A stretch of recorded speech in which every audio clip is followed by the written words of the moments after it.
네, 한국이 독자 개발한 발사체 누리호가 네 번째 우주행에 성공했습니다. 민간 참여가 늘고 경쟁이 치열해진 뉴스페이스 시대에 한국의 발사체 기술이 어디까지 와 있는지 관심이 쏠리고 있는데요.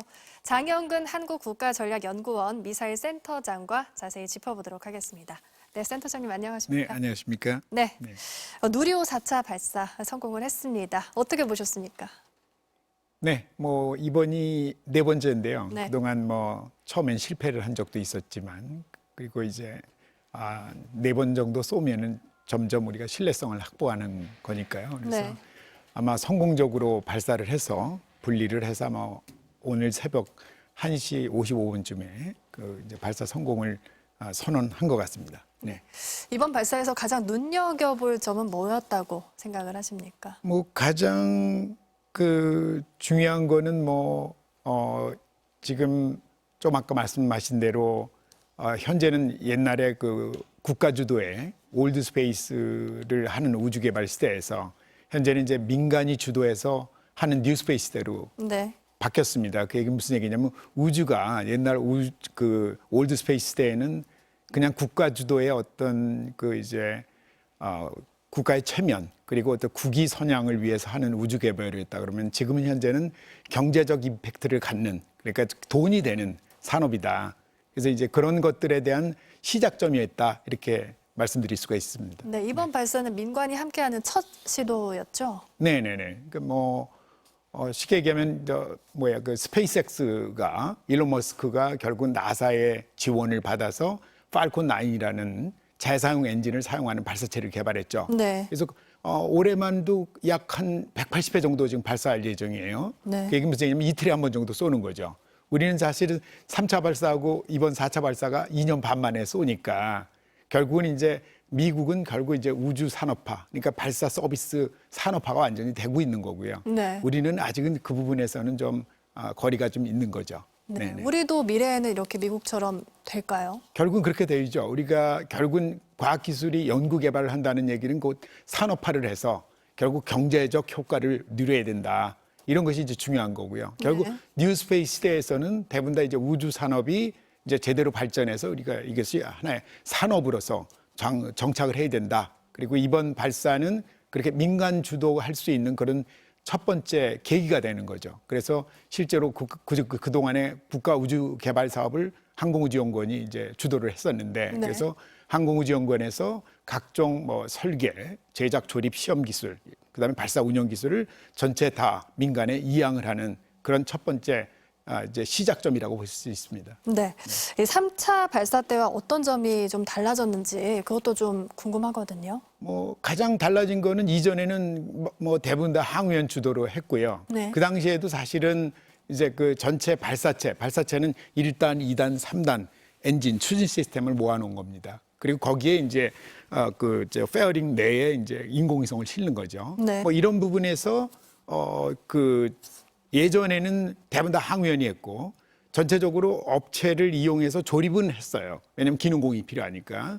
그런데 이번에는 이제 그뿐이 아니고 이제 조립을 하긴 했고 시험 자체는 또 체계 레벨에서 항우연이 하는 거고요. 왜냐하면 전체 기술 설계를 모르기 때문에 업체가. 그리고 이제 발사 운영 자체는 또 항우연이 주도했고 다만 업체가 후속 사업들을 위해서 이제 발사 운영 참관을 했다.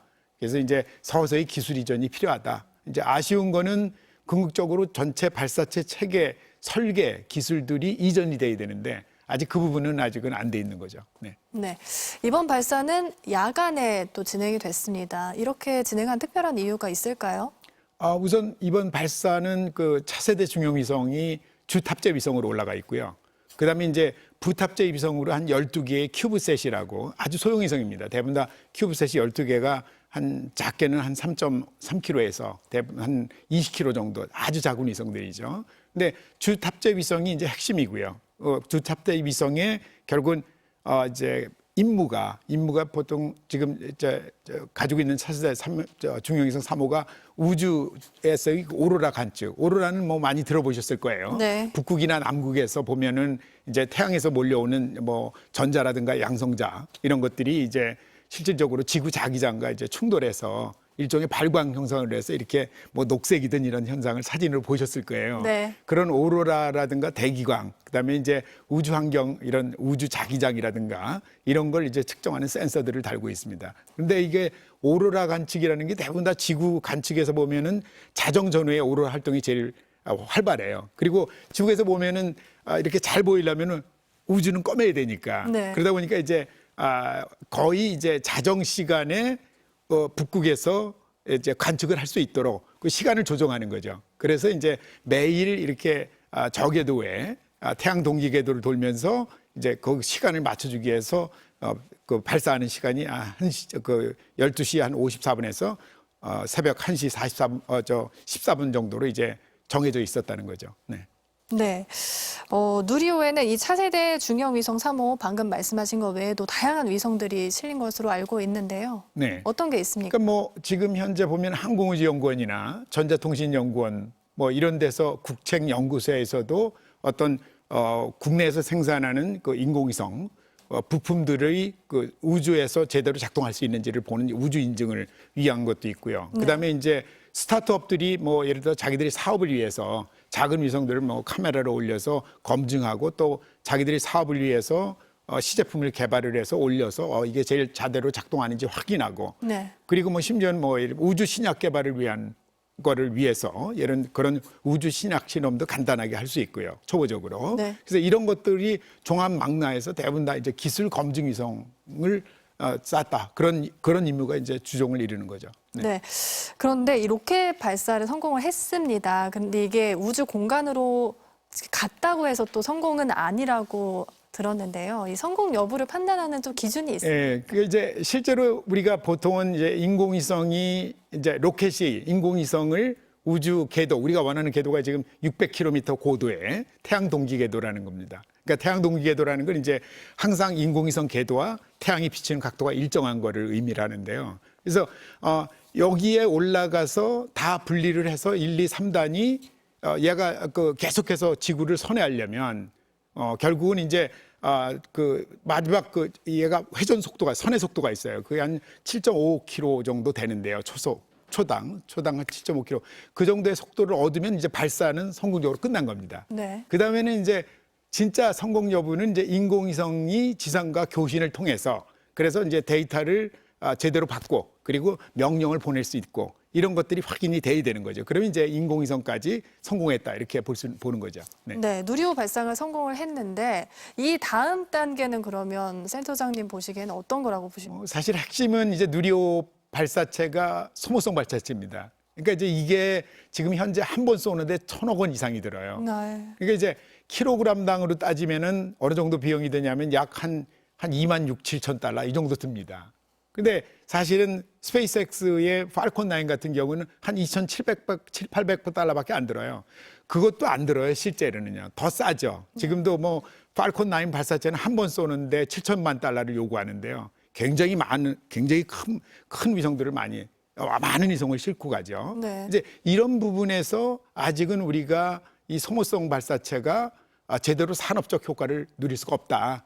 그래서 결국은 이제 지금 누리호도 내후년까지 6차 발사하는 것만 계획이 돼 있습니다. 네. 그리고 그걸 가지고 이 소모성 발사체를 지속적으로 발사해봐야 산업적 효과는 없다. 앞으로 이제 계속 발사하기는 어렵다는 거죠. 왜냐하면 그 돈 주고서 누구도 위성을 발사하지 않으니까요.